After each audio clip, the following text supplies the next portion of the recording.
سبيل الدموع سبيل مريح. حضرت زید بن حارثہ نبی پاک کے غلام ہیں. بچپن میں کسی نے اغوا کیا، مکے لا کے بیچا، اور پھر حضرت خدیجہ الکبریٰ رضی اللہ تعالی عنہا کے ذریعے حضور کی بارگاہ تک آ گئے.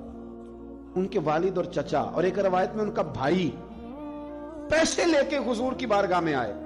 کہا ہمارا بیٹا آپ کے پاس ہے، یہ پیسے لے لیں، ہمیں دے دیں، ہم نے لے کے جانا ہے.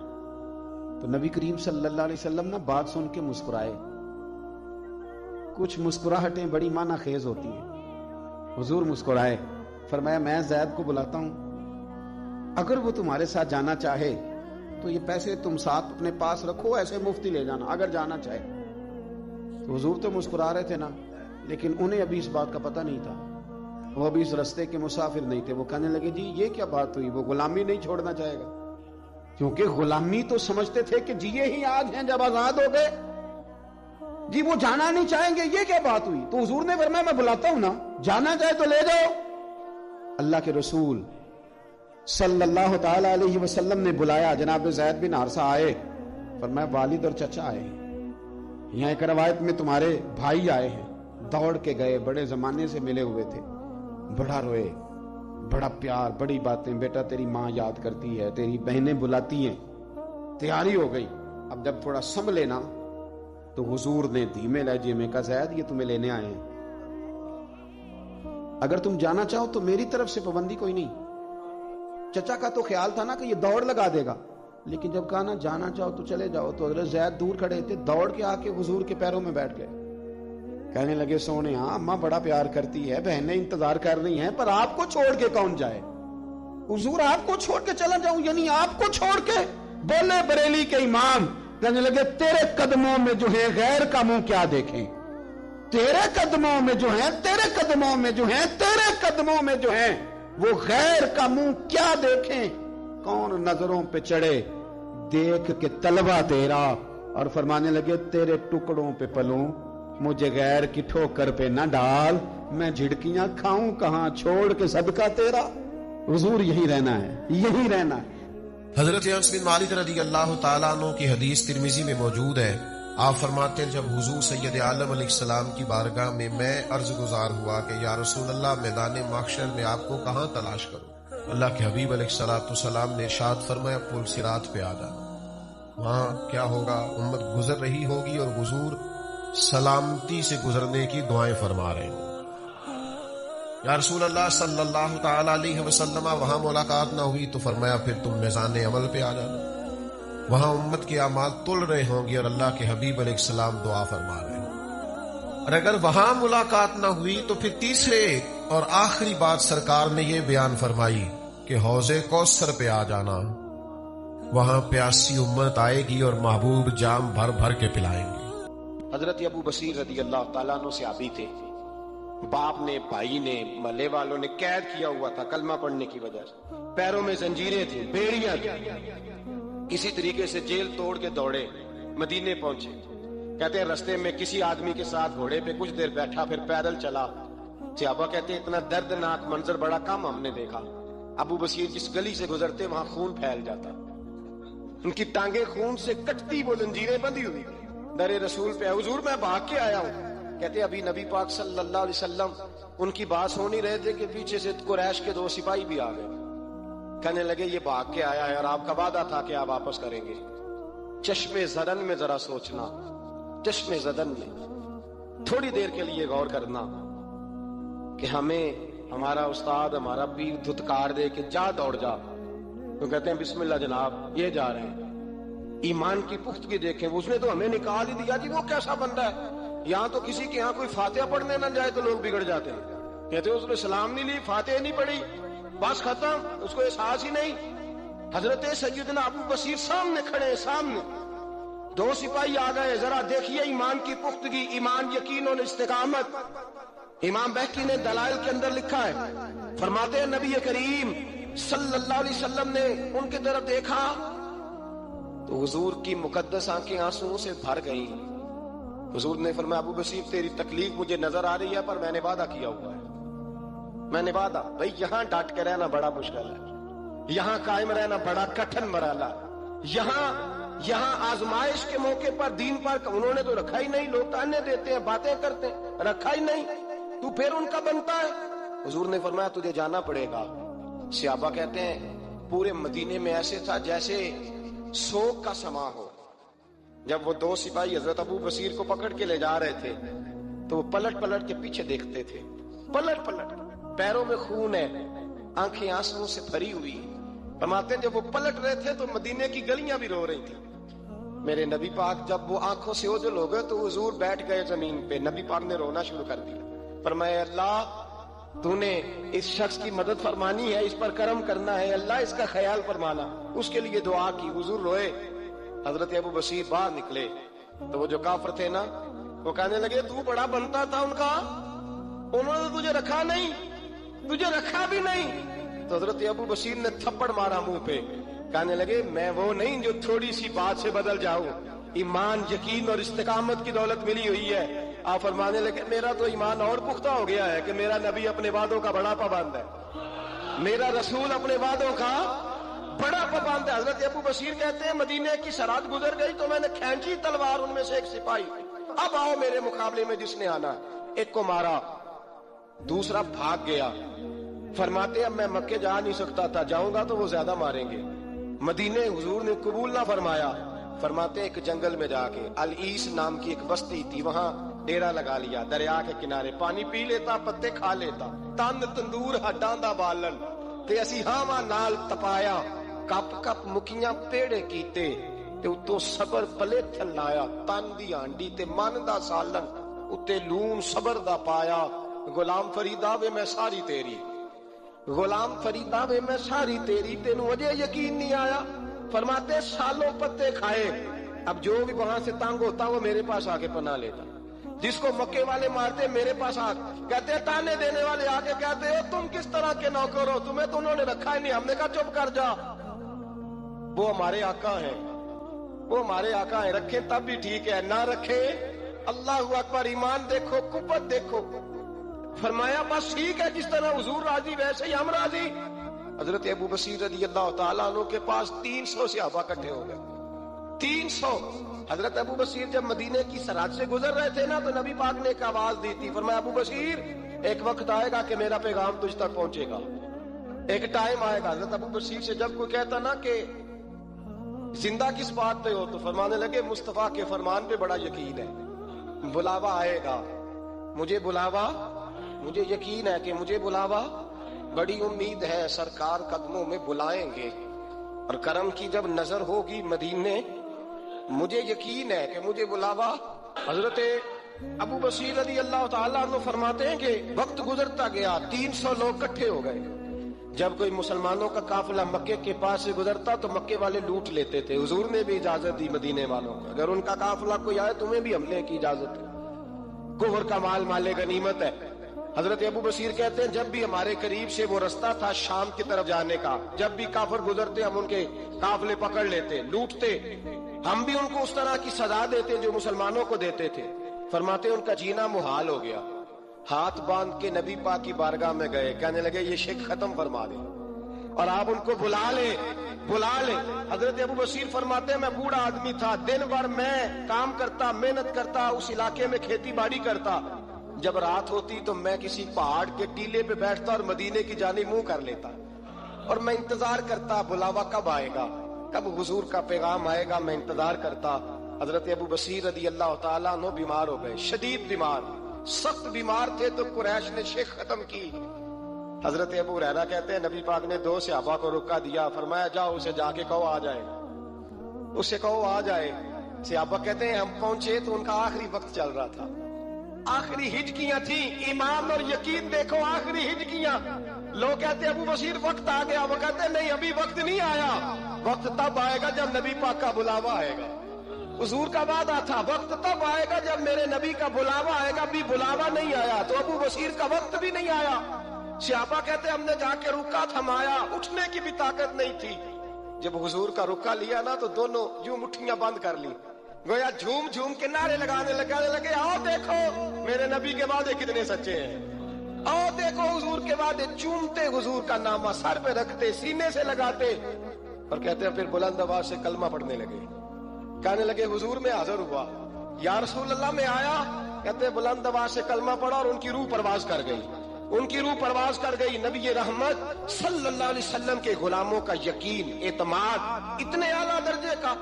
اللہ کے حبیب علیہ الصلوۃ والسلام کو اچانک ایک صحابی نے دیکھا. فوراً عرض کرنے لگے یا رسول اللہ میرے ماں باپ قربان ہو، چہرے پر نکاہت بڑی ہے، کمزوری ہے، کیا وجہ ہوگی؟ تو حضور نے ایک ٹھنڈی آہ بھری اور فرمایا میں نے کئی دنوں سے کھانا نہیں کھایا، کھجور اور پانی پر گزارا ہے. تو نبی کریم علیہ السلام نے فرمایا کہ میں نے کھانا نہیں کھایا، کھجور پانی پہ گزارا ہے کئی دنوں سے. اب اس صحابی کو حکم تو دین کا یہی ہے نا کہ اگر گھر میں کچھ ہے تو لے آؤ، ورنہ شریعت پابند تو نہیں کرتی. تو وہ پہلے اپنے گھر گئے، جا کے پوچھا کوئی چیز ہے؟ گھر والوں نے کہا کوئی نہیں. پھر وہ پڑوسیوں کے گھر میں گئے، کوئی کھانے کی چیز ہے؟ کوئی نہیں. رشتہ داروں سے، محلے داروں سے پوچھا، کوئی نہیں. چپ کر کے نہیں بیٹھے. ایک یہودی کے باغ میں گئے، کہنے لگے یار کوئی مزدوری مل جائے گی؟ وہ سجنا یار مناؤن دی خاطر اساں کی بھیس بٹائے، کوئی مزدوری ملے گی؟ اس نے کہا گرمی بڑی سخت ہے، پانی کنویں کا نیچے چلا گیا، ایک ڈول پانی کا اگر نکال سکتے ہو تو ایک کھجور دوں گا. فرمانے لگے منظور ہے. کہتے میں نے اپنے کندھے سے چادر اتار کے بچھا لی، ایک ڈول پانی کا نکالتا، ایک کھجور ملتی، وہ میں اس کپڑے میں ڈالتا جاتا، چادر میں ڈالتا جاتا. جب ذرا میری چادر بھر گئی کھجوروں سے، میں نے اسے سمیٹا، لے جا کے حضور کی بارگاہ میں پیش کیا. محبوب وہیں بیٹھے تھے. کہتے حضور نے میرا پسینے سے شرابور وجود دیکھا اور میرے چھالوں سے بھرے ہوئے ہاتھ دیکھے اور میری تھکے تھکے وجود کو دیکھا.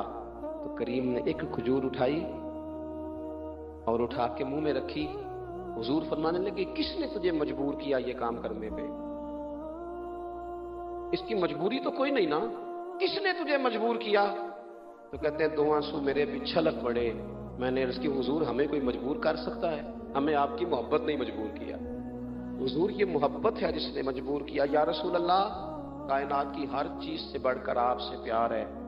یہ غریب آدمی، سادے لوگ ہیں، یہ بہت مہنگے تحائف لانے کی ظاہری پوزیشن میں نہیں ہے، لیکن دیکھو نا اظہار محبت کے معاملے میں کتنا بڑا دل رکھتے ہیں. یا رسول اللہ صلی اللہ تعالی علیہ وسلم آقا محبت نے مجبور کیا. وہاں انعام نہیں ملا، ظاہری طور پر جو انعام ہوتے ہیں وہ نہیں، اس کا نہیں حضور نے اعلان کیا. حضور فرمانے لگے سن پھر، اگر تو مجھ سے محبت کرتا ہے تو فقر و فاقے کی تیاری کر، مصیبت کے لیے تیاری کر. اگر جو مجھ سے محبت کرتا ہے اس کی طرف تو مصیبتیں دوڑ کے آیا کرتی. ایک صحابی حضرت خزیمہ رضی اللہ تعالیٰ، ابو داؤد شریف میں حدیث موجود ہے، نبی پاک علیہ الصلوۃ والسلام نے ایک یہودی سے گھوڑا خرید لیا. حضور نے فرمایا آ میرے ساتھ، میں تمہیں پیسے دیتا ہوں. اللہ کے محبوب تھوڑا آگے تشریف لے گئے، یہ ذرا تھوڑے فاصلے پہ پیچھے آ رہا تھا. راستے میں لوگوں نے اس کو کہا کہ تو نے تو سستا بیچ دیا ہے، گھوڑا تو مہنگا ہے، قیمت زیادہ لگا دی. یہ مکر گیا. محبوب کریم علیہ السلام نے پیسے تھمائے، پیسے لو گھوڑا دو. کہنے لگا کون سا گھوڑا، میں نے تو بیچا ہی نہیں. اب جب سودا ہوا تھا گھوڑے کا تو حضور تھے یا وہ یہودی تھا، تیسرا شخص ہی کوئی نہیں تھا. کون سا گھوڑا، کیسا گھوڑا؟ اپنا حق چھوڑ دینا یہ بھی بعض اوقات بزدلی ہوتا ہے. نبی کریم علیہ السلام نے فرمایا بھائی تو کیسے مکر سکتا ہے جب تیرا میرا سودا طے ہوا ہے؟ جب ایک مخصوص رقم پر تو نے اسے بیچ دیا ہے تو مکر کیسے سکتا ہے؟ تو پیسے دے اور گھوڑا دے. اب جب تھوڑی سی بات تکرار میں آئی تو کچھ لوگ وہاں جمع ہو گئے، مسلمان، یہودی اور بھی کئی لوگ. وہ یہودی کہنے لگا جی آپ اس طرح کریں، ایک گواہ دے دیں، میں زیادہ نہیں مانگتا، ایک دے دیں، ایک بندہ کہہ دے کہ یہ گھوڑا میں نے بیچا ہے اور آپ نے خریدا ہے تو میں آپ کے حوالے کر دوں گا. وہاں بندہ کوئی دوسرا موجود ہی نہیں تھا تو گواہ کسے پیش کیا جائے؟ حضرت خزیمہ رضی اللہ تعالیٰ عنہ نبی کریم کے صحابی ہیں، فوراً بولے. وہ بھی لوگوں کی باتیں سن کے وہاں آئے تھے، فوراً بولے، کہنے لگے یا رسول اللہ میں دیتا ہوں گواہی. دوڑ کے آگے آئے، کہنے لگے جی میں گواہی دیتا ہوں کہ آپ نے گھوڑا خریدا ہے، یہودی نے بیچا ہے. اب اس نے کہا تھا ایک بندہ کہہ دے تو میں دے دوں گا. اس کی شرط پوری ہو گئی. حضور نے پیسے اس کے ہاتھ میں دیے، اس نے گھوڑا محبوب کے دستے مبارک میں لگام تھمائی. حضور تشریف لے گئے، غلام کو دیا، گھوڑا گھر چلا گیا. نبی کریم نے حضرت خزیمہ سے کہا خزیمہ ایک بات تو بتا، تو تھا ہی نہیں اور تو نے بن دیکھے گواہی کیسے دے دی؟ تو حضرت خزیمہ رضی اللہ تعالیٰ عنہ کہنے لگے یا رسول اللہ یہ تو زمین کی خبر ہے نا، میں نے تو آسمان کی چیزیں بھی نہیں دیکھی، آپ نے کہا ہے تو میں مان گیا ہوں۔ تو میں تو آسمانی خبریں مان گیا، میں تو جنت آپ کے کہنے پہ مان گیا، میں تو دوزخ آپ کے کہنے پہ مان گیا، میں تو فرشتے آپ کے کہنے پہ مان گیا، میں تو قیامت کی ساری باتیں آپ کے کہنے پہ مان گیا۔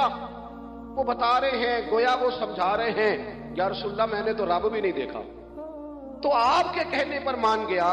اور جب اتنی ساری چیزیں آپ کے کہنے پہ مان گیا ہوں تو گھوڑا تو چیز ہی کوئی نہیں۔ اب دیکھیں حضور کا تبصرہ یہاں کیا ہے۔ انہوں نے ایمان کا مرکز و محور ذات مصطفیٰ کو سمجھا، ان کو سمجھ آئی کہ کل کائنات حضور کی ذات ہے۔ اب حضور سید عالم علیہ السلام نے اس بات کو سن کر اعلان کیا فرمایا؟ حضور فرمانے لگے، لوگوں جہاں بھی شرعی گواہی کی ضرورت ہو نہ 2 گواہ چاہیے ہوتے ہیں، لیکن جہاں میرا یہ خزیمہ موجود ہو، ایک کی گواہی 2 کے برابر شمار کی جائے گی۔ اتنا بڑا اعزاز، نظریاتی طور پر اتنی زیادہ پختگی، جب تک اپنے ایمان کا مرکز اور محور ذات مصطفیٰ کو نہیں سمجھا جاتا۔ ایک اور بھی بات عرض کروں، کئی کام ہوتے ہیں، وہ کام تو ہوتے ہیں پر خشک بڑے ہوتے ہیں۔ کچھ ڈیوٹیاں تو ہوتی ہیں لیکن وہ ڈیوٹیاں تھکا بڑھا دیتی ہیں۔ کچھ سفر تو ہوتے ہیں پر وہ سفر پورے وجود کو توڑ پھوڑ کے رکھ دیتے ہیں۔ لیکن کچھ کام ایسے ہوتے ہیں جو بندہ بڑے ذوق سے کرتا ہے۔ کچھ ڈیوٹیاں ایسی ہوتی ہیں کہ بندہ کہتا ہے کبھی 2 گھنٹے اور کرنی پڑ جائے نا۔ کچھ سفر ایسے ہوتے ہیں کہ جس میں بندے کا دل کرتا ہے یا اللہ یہ سفر کبھی روز ملے نا۔ چلے نہیں سمجھ آتی تو ایک سادی سی کسی شاعر نے بات کی ہے، اس نے کہا ہے کہ دنیا اندیاں سفراں تو بندہ تھک بھی تو جاندا ہے نا، پر سفر مدینے دا ہر بار ہی بڑا سونا۔ کچھ سفر تھکاتے نہیں نا، کتاہٹ نہیں ہوتی۔ کچھ چیزیں انسان ذوق سے کرتا ہے، اس کی طبیعت۔ اگر نبی پاک علیہ السلام کی ذات کے ساتھ دل کی قلبی وابستگی ہو جائے، دین کا کام تھکاوٹ پیدا نہیں کرتا، مسجد کی حاضری بوجھ نہیں بنتی، انسان کے لیے کوئی بھی خیر کا کام کرنا مشکل نہیں ہوتا، اس کا وجود ڈھل سا جاتا ہے، اس کی طبیعت اس طرح کی ہو جاتی ہے کہ جیسے سارے نور سے ہو کر آ گئے۔ شرط یہ ہے کہ کامل محبت ہو۔ آج کل ڈھیروں لوگوں کو دعویٰ ہے حضور کی محبت کا، ڈھیروں لوگوں کو، اور بالکل ٹھیک ہے، ہونا بھی چاہیے، لیکن اپنے آپ سے پوچھ لینا چاہیے اچھی طرح سے، ہمیں اچھی طرح سے غور کر لینا چاہیے کہ شہرت زیادہ پیاری ہے کہ حضور؟ یہ ہمیں غور کرنا چاہیے۔ ہمیں غور کر لینا چاہیے کہ دولت زیادہ پیاری ہے کہ نبی پاک علیہ السلام کی ساتھ؟ ہمیں غور کرنا چاہیے کہ برادری اور قبیلے کی رسمیں زیادہ پیاری ہیں یا حضور کے دین کی بات زیادہ پیاری ہے؟ ہمیں پہلے غور کا اپنی ترجیحات کا تعین کرنا چاہیے، اور پھر ہمیں اپنے دل سے یہ بھی پوچھنا چاہیے کہ تیرا فلاں دوست سے ملنے کو تو بار بار دل کرتا ہے، اہل خانہ کو، گھر والوں کو ملنے کو تو تیرا بار بار جی چاہتا ہے، کیا تیرے دل میں کبھی بیٹھے بیٹھے تڑپ اٹھتی ہے؟ بیٹھے بیٹھے اور کبھی تیری آنکھیں باہر آتی ہیں کہ رب کوئی موقع بنا دے اور میں جا کے حضور کا شہر مبارک بھی دیکھا ہوں؟ اچانک دل کرتا ہے نا کسی شخص سے بات کرنے کو، تو کیا بالکل بیٹھے بیٹھے کبھی اچانک نعت سننے کو بھی دل کرتا ہے کہ نہیں؟ کبھی اچانک حضور کی سیرت کی طرف بھی توجہ بیٹھے بیٹھے چلی جاتی ہے کہ نہیں؟ دیکھیں، کوئی بندہ بھی انکار نہیں کرے گا جب کسی سے کہا جائے گا کہ مجھے حضور علیہ السلام سے بڑی محبت ہے، لیکن آپ کو کس سے محبت ہے، آپ کس سے پیار کرتے ہیں، یہ صرف آپ کو ہی پتا ہوتا ہے۔ میں کس سے محبت کرتا ہوں، میرے دل میں کس بندے کے لیے کتنی گنجائش ہے، یہ سامنے والا نہیں ماپ سکتا، یہ صرف میں ہی ماپ سکتا ہوں، تو دل جو میرا ہے، یہ باطنی کیفیات میری ہیں۔ ہم روز نعرے لگائیں، روز زور شور سے نعرے لگائیں، لوگ سن کے کہیں کہ بڑا پیار کرتا ہے یہ حضور سے، لیکن یہ ہمیں پتا ہے ہماری قلبی واردات کیا ہے، ہمیں خبر ہے۔ دیکھیں نا، صحابہ سچے لوگ تھے۔ حضرت عمر رضی اللہ تعالیٰ عنہ حضور کی بارگاہ میں حاضر ہیں تو عرض کی، یا رسول اللہ صلی اللہ تعالیٰ علیہ وسلم، مجھے آپ ہر چیز سے زیادہ پیارے ہیں، لیکن حضور مجھے لگتا ہے مجھے اپنی جان آپ سے زیادہ پیاری ہے۔ سچ بولنا ہے نا، نیرا دعویٰ نہیں کرنا، بات کو کھول کر بیان کر کے واضح کر کے بیان کرنا۔ یا رسول اللہ صلی اللہ تعالیٰ علیہ وسلم، مجھے محسوس ہوتا ہے مجھے اپنی جان آپ سے زیادہ پیاری ہے۔ تو حضور نے ان کے دل پر ہاتھ رکھ کے فرمایا، عمر ابھی ایمان نہیں مکمل ہوا۔ تو حضور کے دست پاک کا فیض آیا کہ حضرت عمر اسی وقت بول پڑے، عرض کرنے لگے، حضور آپ حکم کریں، میں جان بھی قربان کرنے کو تیار۔ اپنے آپ سے بات کریں، اپنے اوپر تھوڑی توجہ دیں، دوسروں کو تبلیغ کرتے، دوسروں کو واعظ کرتے، دوسروں کو نصیحت کرتے، دوسروں کو سمجھاتے تو بڑا وقت گزر گیا۔ اب تھوڑا سا نا اعلیٰ حضرت رحمۃ اللہ علیہ سے لوگوں نے کہا واعظ کہیں، تو فرمانے لگے ابھی تو میں اپنے نفس کو نہیں واعظ کہہ سکا، اپنے آپ سے میں ابھی گفتگو نہیں کر سکا، تقریر نہیں کر سکا، تو لوگوں کو کیا واعظ کروں گا۔ ہم تھوڑا سا نا اپنے اوپر توجہ دیں۔ حضور کی محبت کا جو ذوق صحابہ کے ہاں ہے، آج بڑے سارے لوگ نہیں ہیں جو بچ بچ کے بات کرتے ہیں، بچ بچ کے. میں تو اپنے زمانے میں دیکھتا ہوں کہ سیاسی لیڈروں کے نعرے لگاتے وقت لوگوں کو کوئی کسی قسم کی آر محسوس نہیں ہوتی. وہ گاڑی جو کبھی کسی غریب کے ہاسپٹل جانے کے کام نہیں آئی، سیاسی لیڈر کا جلسہ ہو تو وہ بھی گاڑی اندر سے نکل آتی ہے، اور اس پر 10 بندے چڑھ جائیں تو ٹوٹنے کا بھی کوئی خطرہ محسوس نہیں ہوتا. لیکن وہ لوگ جو اتنا تگڑا کر کے اپنے لیڈر کا نعرہ لگا رہے تھے، انہیں چاہیے تو نا کہ اس سے کئی 100 گنا بڑھ کے ان کی زبانوں پہ حضور کے تذکرے جاری ہوتے، اور ان کی زبانیں پوری طرح تر ہوتی درود و سلام سے. لیکن آپ دیکھ لیں ہم اپنی اپنی فیلڈ میں اپنے اپنے معاملات میں کتنے زیادہ مضبوط ہیں اور کتنے زیادہ آگے ہیں، لیکن ذات رسالت معاب کے معاملے میں ہمیں وہ جوش، وہ محبت جس کا ہم اظہار کرتے ہیں، ہمیں اسے کیفیات میں لانا چاہیے. اور کچھ لوگ ایسے بھی ہیں جو اس معاملے میں بھی بڑے سنجیدہ ہو کے رہنا پسند کرتے ہیں. وہ کہتے ہیں نہیں جی نہیں، اب میں جلوس میں جاؤں. اور میں حیران ہوتا ہوں، جو قوم روز کوئی نہ کوئی جلوس نکالتی ہے، وہ نبی پاک کا جلوس آتا ہے تو وہ شرعی دلائل پوچھنے شروع کر دیتی ہے. کبھی اس پر کوئی دلیل ہے؟ تو میں نے کہا یہ جو روز نکلتے ہیں ان پر دلیلیں ہیں؟ کبھی کسی نے سوال نہیں کیا، کبھی کسی شخص نے کوئی بات نہیں کی، اور یہاں لوگ دلائل کی دنیا میں اتر آتے ہیں.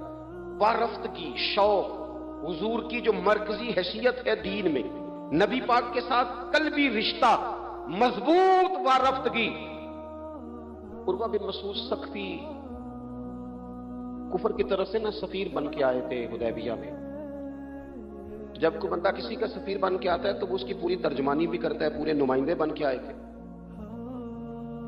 یہاں کچھ وقت انہوں نے حضور کے صحابہ کے ساتھ گزارا اور واپس گئے تو جا کے کہنے لگے لوگوں میں سفیر آدمی ہوں، میں نے کافی ساری دنیا دیکھی ہے. سفیر جو ہوتے ہیں نا مختلف ممالک میں تعینات، وہ مختلف تہذیبوں کو دیکھتے ہیں، مختلف حکومتوں کو دیکھتے ہیں، مختلف نظریات کا مطالعہ کرتے ہیں. کہنے لگے میں مختلف قسم کے لوگوں کو دیکھ کے آیا ہوں، کیسر و کسرا کے بڑے بڑے دربار میں نے دیکھے، اور عرب کے اندر کچھ ایسے لوگ بھی تھے اس دنیا میں کہ جو اپنے آپ کو سجدہ کرواتے تھے. معذرت کہا میں نے بڑے بڑے دربار دیکھے ہیں، لیکن میں عجیب رنگ دیکھ کے آیا ہوں رسول پاک کے غلاموں کا حضور کے ساتھ. یعنی حضور سجدہ کرنے سے منع کرتے ہیں، لباس سادہ پہنتے ہیں، کوئی بڑا تخت نہیں لگاتے، کوئی بڑا نبی پاک محل نہیں بناتے. حضور زمین پر تشریف فرما ہیں، وہیں وضو کرتے ہیں، اور کسی کو حضور رغبت بھی نہیں دیتے یہ کام کرنے کی. لیکن باوجود اس کے جو وہاں کیفیت عروہ بن مسعود نے دیکھی وہ صحیح بخاری میں موجود ہے. کہنے لگے میں عجیب نظارہ دیکھ کے آیا ہوں کہ حضور بلغم شریف اپنے ناک سے نکالتے ہیں. بلغم ماں بڑا پیار کرتی ہے نا بچے سے، تو اس کی ناک سے یا گلے سے کبھی بلغم نکل آئے تو اماں نا ایسے ایسے ادھر منہ کر کے پھینکتی ہے، ایسے کر کے پھینکتی ہے، کبھی نکالنے بھی پڑے. صحیح کہہ رہا ہوں میں؟ لیکن یہ دیکھیں، اور یہ ان لوگوں کی بات ہے جو عام لوگ نہیں، یہ عروہ جمیع صحابہ کی بات کر رہے ہیں. اور یہ بندے کون ہیں؟ حضرت ابو بکر صدیق جیسے سمجھدار لوگ، حضرت عمر جیسے لاکھوں مربع میل کی حکومتیں چلانے والے لوگ، حضرت عثمان غنی کی طرح کے لوگ جو جس کاروبار میں بھی ہاتھ ڈالتے ہیں 4 چاند لگا دیتے ہیں، حضرت مولا علی شیر خدا جیسے علم و حکمت اور دانائی والے لوگ. یہ کیا کرتے ہیں؟ عروہ کہنے لگے کہ نبی پاک کے ناک مبارک سے بلغم نکلتی ہے تو اپنے چہروں پہ مل لیتے ہیں یار، اور یہ صحیح بخاری میں موجود ہے. وہ اپنے جسموں پہ ملتے ہیں. اور کہنے لگے جب وہ وضو کرتے ہیں نا حضور، تو وہ جو وضو کا بچا ہوا پانی ہے اس کے لیے ان کے جذبات اس طرح کے ہیں کہ لگتا ہے وہ لڑ پڑیں گے آپس میں. وہ لڑیں گے کہ یہ قطرہ مجھے چاہیے، یہ حضور کے مقدس جسم سے لگا ہوا ہے. اور میرے امام کو تو پھر بات کیا نہیں آتی ہے نا. اعلیٰ حضرت فرماتے ہیں جو حضور کے قدموں سے لگ کے دومن بن جائے نا وہ تو آب حیات ہوتا ہے. وہ پی لینے والے تو مرتے ہی نہیں وہ لوگ تو باطنی طور پر ہمیشہ زندہ رہتے ہیں. کہتے ہیں جس کے قدموں کا دھون ہے آب حیات ہے وہ جانے مسیحا ہمارا نبی، اور جس کی 2 بوند ہیں کوثر و سلسبیل ہے وہ رحمت کا دریا ہمارا نبی. عروہ کہنے لگا وہ تو لڑ پڑیں گے. اور تیسرا عروہ کہنے لگا میں نے عجیب منظر وہاں دیکھا ہے کہ حضور کوئی حکم کرتے ہیں تو ہر بندہ پہل کرتا ہے، جلدی کرتا ہے حکم ماننے میں، تیزی دکھاتا ہے. اور تیسرا میں نے یہ دیکھا ہے جب حضور گفتگو کرتے ہیں تو ان پر اس طرح کا رعب طاری ہوتا ہے کہ وہ تو نظر بھر کے حضور کا چہرہ بھی نہیں دیکھتے. کہنے لگا یہ کیفیات میں ان لوگوں کی دیکھ کے آیا ہوں جو اپنے حبیب سے اتنی محبت کرتے ہیں. وہ کبھی بھی حضور کے دین کا جھنڈا نیچے نہیں آنے دیں گے، وہ کبھی بھی کسی کفر کی نفاق کی سازش کو آگے نہیں بڑھنے دیں گے. تو کافر تو کل بھی اس بات کا اظہار کر رہا تھا کہ ہمیں جو ڈر لگتا ہے مسلمانوں سے وہ اس بات سے لگتا ہے یہ اپنے نبی کے ساتھ بڑے جڑے ہوئے، ان کا رشتہ حضور کے ساتھ بڑا مضبوط، اور امت سوال جواب کر رہی ہے. امت ترازو لے کے بیٹھی ہے کہ اتنا علم تھا معاذ اللہ اور اتنا نہیں تھا، یہ کر سکتے تھے اور یہ نہیں کر سکتے، ان کو یہ کہنا چاہیے اور یہ نہیں کہنا چاہیے. تو یہ تو ہمارے بزرگ پرانا فیصلہ کر گئے. وہ کہتے ہیں بعد از خدا بزرگ تو ہی قصہ مختصر، اور حضور رب کے بعد سب سے بڑے ہیں، یہی مختصر قصہ ہے. تو حضور سید عالم کے ساتھ جو قلبی وابستگی ہے، نبی کریم علیہ السلام نا مدینہ شریف میں جب ہجرت کر کے تشریف لے گئے تھے تو حضرت ابو ایوب انصاری رضی اللہ تعالیٰ عنہ کے گھر میں حضور نے قیام فرمایا تھا. ہمارے پاس بہت ساری چیزیں ایسی ہوتی ہیں جن کی طلب بڑی ہوتی ہے، لیکن جب وہ حاصل ہو جاتی ہیں پھر ان کی طلب نہیں رہتی. ایک چیز آپ کے پاس ہمیشہ رہنے لگ جاتی ہے، پھر اس کے ادب اداب زیادہ نہیں رہتے. یہ ایک مزاج ہے. عام آدمی، چلے میں اپنی بات بتاتا ہوں آپ کو. عام آدمی جو ہوتا ہے نا وہ قرآن شریف کے غلاف کو بھی چومتا ہے، پھر قرآن پاک کو بھی چومتا ہے، پھر وہ بڑے احترام سے کھول کے رکھتا ہے. لیکن ہمارے مدارس میں جو حافظ ہوتے ہیں وہ نہیں زیادہ چومتے، ان کے پاس رہتا ہے نا ہر وقت، وہ لا کے رکھتے، ادب کرتے ہیں، کوئی بے ادبی نہیں کرتے، اللہ معاف کرے. لیکن جس طرح سے عام آدمی اس کو بار بار چومتا ہے یا ذوق کا اظہار کرتا ہے، دیکھیں حافظ بیچ بیچ میں سے ناراض ہونے لگ گیا ہے مجھ سے. آپ ناراض نہ ہوں، لیکن چلو بات کر تو لینے دو نا، جو ٹھیک ہے وہ کر تو لینے دو. یہ ہوتا ہے بعض اوقات، جو چیز بالکل قریب آ جاتی ہے نا، یعنی ایک چیز آپ کا مقصود ہے اور اگر وہ مقصود مل گیا تو وہ جو درویش نے کہا تھا نا کہ یہی بہتر ہے کہ پردوں میں وہ پردہ پوش رہے، اس کی بھی بڑی حکمتیں ہوتی ہیں. اس لیے کہ جو تڑپ، ملنے کی تڑپ کی جو لذت ہے وہ کئی دفعہ وصال کی لذت نہیں ہوتی. تو یہی بہتر ہے کہ پردوں میں وہ پردہ پوش رہے، اور وہ اگر پردے ہٹا دے تو پھر کسے ہوش رہے. جب آپ کو وہ چیز میسر آ جاتی ہے تو پھر اس کی قدر. اسی لیے حضرت عمر فاروق رضی اللہ تعالیٰ عنہ کا یہ طریقہ تھا کہ جب لوگ حج کر لیتے تھے نا تو فرماتے تھے حج ہو گیا، اب اپنے اپنے گھر جاؤ، زیادہ دیر نہ رہو حرم شریف میں، زیادہ دیر رہو گے تو قدر نہیں کرو گے، اب جاؤ. بڑی دلچسپ ہوتی ہیں بے ترتیب ملاقاتیں. کبھی کبھی ملنے میں ذوق زیادہ ہوتا ہے، لطف زیادہ ہوتا ہے، طمانینت زیادہ ہوتی ہے. حضرت ابو ایوب انصاری کہتے ہیں مجھے مقصود مل گیا، کرم ہو گیا، میں منتظر تھی، میری روح، میری نظر کہ حضور میرے گھر تشریف لائیں، حضور آ گئے، کرم ہو گیا، رحمت ہو گئی. اب ایسا نہیں ہے کہ ان لوگوں کو مقصود مل گیا ہے تو بس بات ختم ہو گئی. اب وہ سمجھ گئے کہ میرے تو گھر آ گئے تو میرے لیے تو ساری بات ہی کھل گئی ہے. ان کی ادبی معرفت کا یہ عالم تھا اور نبی پاک کے ساتھ ان کی وابستگی کا یہ حال تھا کہ کہتے ہیں میں نے نا، میرے گھر کی 2 منزلیں تھیں، میں نے نچلی والی منزل حضور کے لیے چھوڑ دی تاکہ نبی کریم صلی اللہ تعالیٰ علیہ وسلم کے زیارت کے لیے لوگوں نے آنے جانا ہے تو لوگوں کے لیے آسانی رہے. فرماتے ہیں نیچے حضور آرام فرما ہے اور میں اوپر والی منزل پہ تھا، جا کے چارپائی پہ لیٹ گیا. یہ مسلم شریف میں آپ کو ملے گا، اس کی اصل ملے گی آپ کو. فرماتے ہیں میں آرام سے جا کے چھت پہ لیٹ گیا، رات کا تھوڑا سا پہر گزرا تو میرے دل میں خیال آیا وہ ایوب تو اوپر ہے اور حضور نیچے ہے، پائے نظر ہوش میں آ، یہ کوہ نبی ہے، آنکھوں سے بچڑنا یہاں بے ادبی ہے. اور امام فرماتے ہیں حرم کی زمین اور قدم رکھ کے چلنا، ارے سر کا موقع ہے ہو جانے والے. کہا حضور نیچے. فرماتے ہیں ساری رات میں ایک دیوار کے ساتھ پیچھے ہو کے بیٹھا رہا، ساری رات یہ سوچتا تھا کہیں میں وہاں نہ چل دوں جہاں حضور آرام فرما ہو، میرے قدم نہ آ جائے. میں تڑپتا رہا. مقصود پاس آ گیا ہے، وہ چیز حاصل ہو گئی ہے، لیکن اس کی تڑپ میں اضافہ ہوا ہے، احترام بڑا ہے. یعنی اب سوچ رہے ہیں کہ میں ان کا ادب کیسے کروں، ان سے محبت کیسے کروں، کس اعزاز سے انہیں بٹھاؤں. فرماتے ہیں کہ تڑپ کے میں صبح حاضر بارگاہ ہوا. میں نے کہا یا رسول اللہ کریم کرم ہو جائے، میری تو بساط ہی نہیں، میں چھت پہ کیسے گزارا کروں گا. تو حضور فرمانے لگے میرے پاس تو لوگوں نے آنے جانا ہے، میں تو نیچے ذرا آسانی محسوس کرتا ہوں، یہی ٹھیک. یا رسول اللہ آپ کی بات ٹھیک ہے، پر کریم اگر کرم ہو جائے نا تو مہربانی ہوگی. اللہ کے رسول نے جب نظر مبارک اٹھا کے حضرت ابو ایوب انصاری کا چہرہ دیکھا نا، خیال آیا مسلمان نیک بد پہچان جاتے ہیں اور محمد تو آدمی کے دل کی باتیں جان جاتے ہیں صلی اللہ تعالی علیہ وسلم. حضور نے جب نظر فرمائی اور ان کی آنکھوں میں چمکتے ہوئے آنسو دیکھے تو حضور فرمانے لگے میں سمجھ گیا ہوں تو نہ اوپر رہ پائے گا نہ سو پائے گا، تو بچے لے کے نیچے آ جا، میں ہی اوپر چلا جاتا ہوں۔ صحابہ کی وہ جو خاص قلبی کیفیات ہے رسول پاک کے ساتھ، میرے سنگیوں دیکھو، میلاد شریف کا جو جھنڈا ہے وہ بھی میلاد شریف کا ہی ہے، وہ میلاد کا جھنڈا۔ ایسا نہ ہو کہ میلاد کا جھنڈا کسی گلی میں پڑا ہوا نظر آئے، میلاد پہ چھپنے والا اشتہار پوسٹر کسی جگہ گرا ہوا نظر آئے۔ یہ جو لنگر شریف ہے نا، تبرک کے چاول، یہ حضور کے میلاد سے وابستہ ہے، یہ گلیوں میں بکھرے ہوئے نظر نہ آئے۔ اس طرح کی کیفیات نہ ہو کہ محسوس ہو کہ جناب یہ تو احترام والے لوگ ہیں، یہ لوگ تو حضور کی محبت کی بات کرتے ہیں۔ محبوب کی نسبتوں کا احترام بھی محبت ہی کا ایک پہلو ہوتا ہے، خاص بارفتگی نبی پاک کی ذات کے ساتھ خاص۔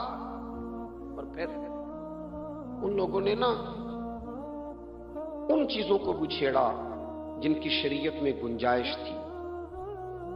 شریعت کے دو حکم ہیں، ایک عزیمت ہے، ایک رخصت ہے۔ ایک یہ ہے کہ اگر حالات بڑے سخت ہیں، بڑے گڑبڑ ہیں، تو آپ تھوڑی دیر کے لیے سائڈ پہ ہو جائیں، رخصت ہے، اجازت ہے۔ اور ایک یہ ہے کہ آپ ڈٹ جائیں نا حالات کے سامنے، پھر اللہ مددگار ہے۔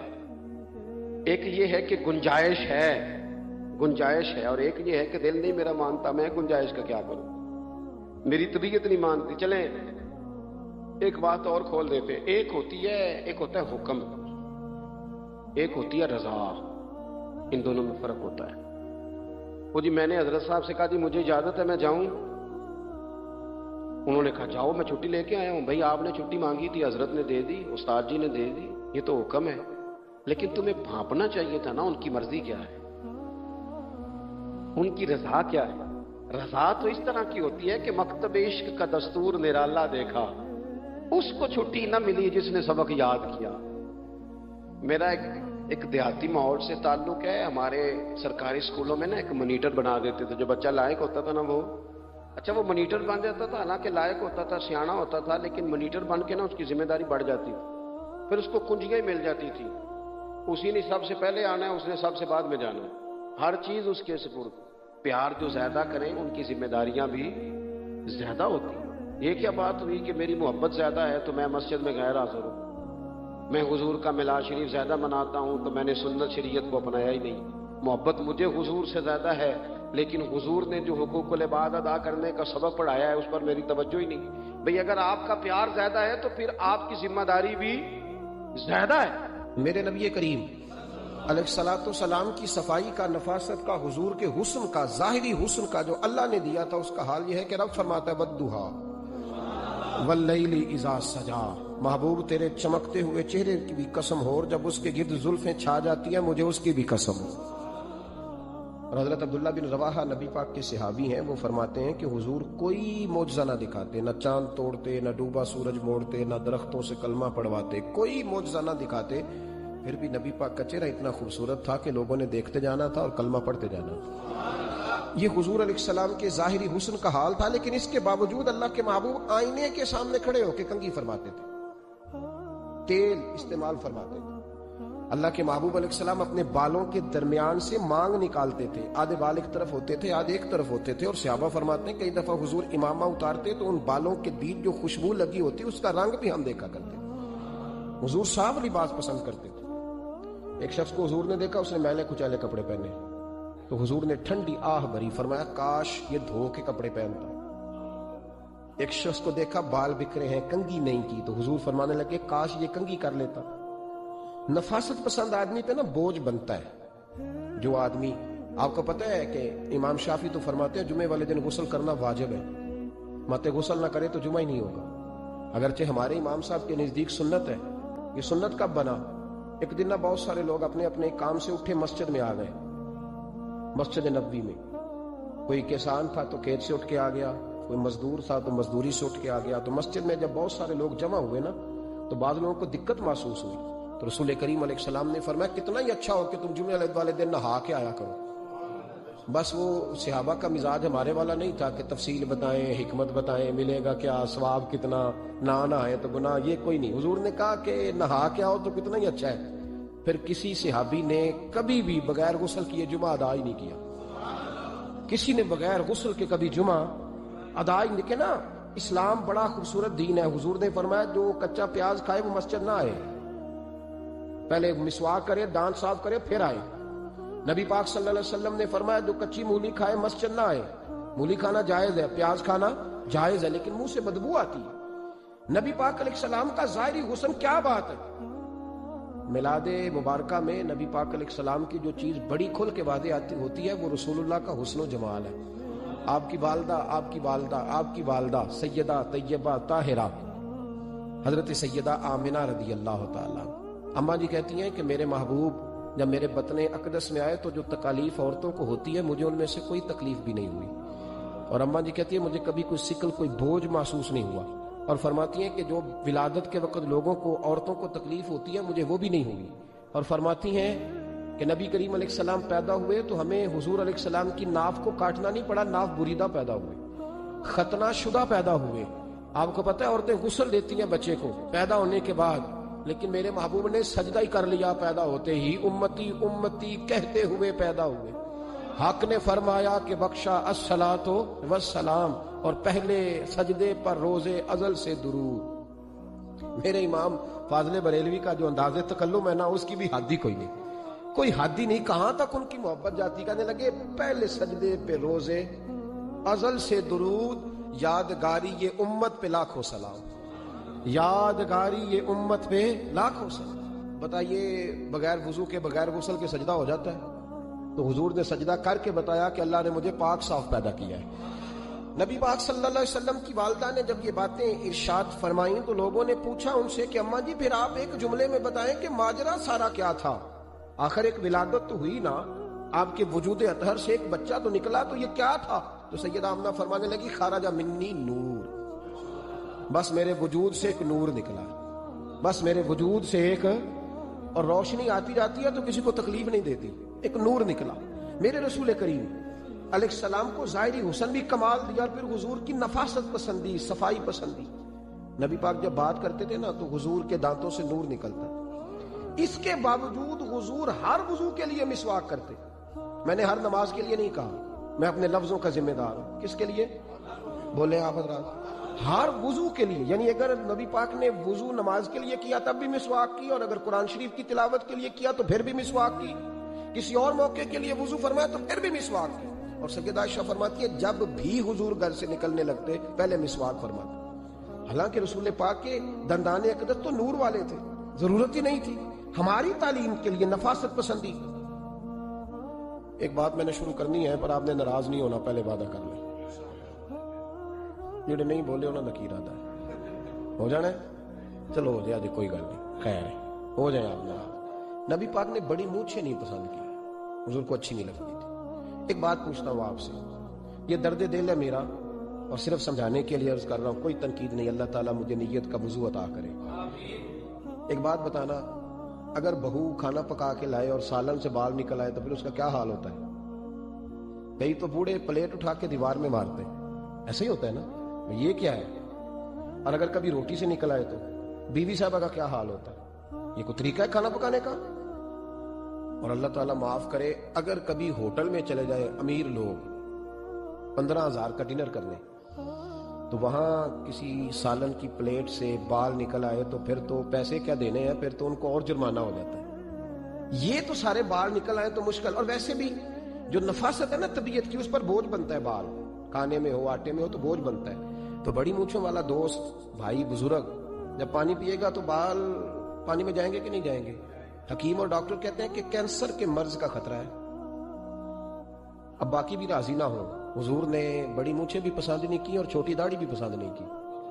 حضور نے فرمایا داڑیاں بڑھاؤ، مونچھوں کو پست کرو، مشرکین کی مخالفت کرو. اور ایک مقام پہ رسول پاک علیہ السلام نے یہاں تک فرمایا کہ جو مونچھیں پست نہیں کرتا وہ ہم میں سے ہے ہی نہیں.